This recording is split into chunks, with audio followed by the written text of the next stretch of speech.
Hi friends, ரோட்ல ஒரு பாட்டி வடை கடை போட்டிருக்காங்க. வாங்க பாட்டி, உங்க பேர் என்ன பாட்டி? மல்லிகாமா. மல்லிகாவா? எத்தனை வருஷமா கடை போட்டுருக்கீங்க? 10 வருஷமா போட்டுங்கிறேன். இப்படியே தான் போயிட்டு இருக்கா. உங்களுக்கு வேற எதுனா வேணுமா? வேணுமா? வேற என்ன வேணும்? சேர் வேணும், ஒரு சிலிண்டர் கேஸு. அவங்க யார் பாட்டி? அது என் மருமகள், என் பையன் இறந்துட்டான். அப்படிங்களா? பையன் இருந்துட்டாங்க. பொண்ணு இருக்கா உங்களுக்கு? வீடு எங்க இருக்கீங்க? பக்கத்துல தான் இருக்கு. சரி. வாடகை வீடா? இல்லை சொந்த வீடு தான். ஓடு போட்ட வீட்டில் இருக்கீங்களா? இங்கதான் வியாபாரமா உங்களுக்கு? இங்க வச்சு வியாபாரம்? இதுதான் சாப்பிட்றது. சாப்பிட்றது. ஒரு 2 நாள் கடை போடலன்னா கஷ்டமா, ஒரு பால் வாங்க கூட கஷ்டம். சரி, வியாபாரம் ஆகுதா உங்களுக்கு? கொஞ்சம் நல்லா பண்ணோம்னா இன்னும் நல்லா இருக்கும். சரி சரி சரிண்ணா. சரி பாட்டி, கவலைப்படாதீங்க, நான் கண்டிப்பாக உங்களுக்கு வாங்கி தரேன்.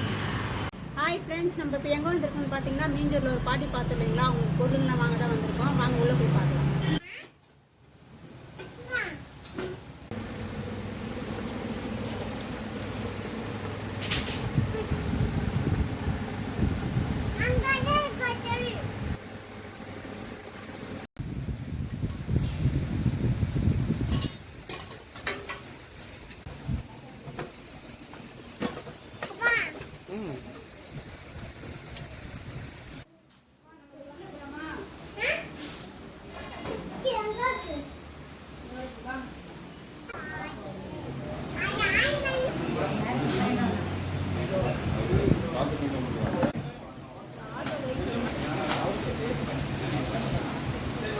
ஹாய் ஃப்ரெண்ட்ஸ், இட்லி பத்திரமா அடுப்பு வாங்கியாச்சு. இப்போ நம்ம கொண்டு போய் கொடுக்க வேண்டியதுதான். வாங்க போகலாம்.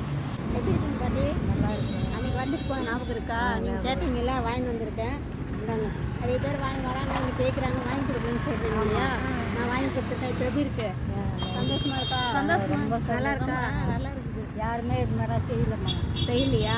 சந்தோஷமா இருக்கீங்களா? இந்த வருஷத்துல யாருமே சேர்ந்துருந்தாக்கா, நீங்க தான் வந்து இது மாதிரி ஹெல்ப் பண்ணுவீங்க. ரொம்ப நன்றிக்கா. சரிண்ணா, ரொம்ப நன்றி. நாங்கள் கஷ்டப்படுறோன்னு ஹெல்ப் பண்ணீங்க. ரொம்ப நன்றிண்ணா. ரமேஷ் அண்ணா, ரொம்ப நன்றிப்பா. நாங்கள் ரொம்ப கஷ்டப்படுறோம். நீங்கள் வாங்கி கொடுத்தது எங்களுக்கு ரொம்ப சந்தோஷம். ஓகேம்மா. இது ஸ்டாண்ட் வந்து நாங்கள் அடுத்த டைம் வரும்போது கண்டிப்பாக வாங்கிட்டு தரோம். ஏன்னா இப்போ வந்து கொண்டு வர முடியல. இதுதான் பையனை வச்சுன்னு கொண்டு வர முடியுது.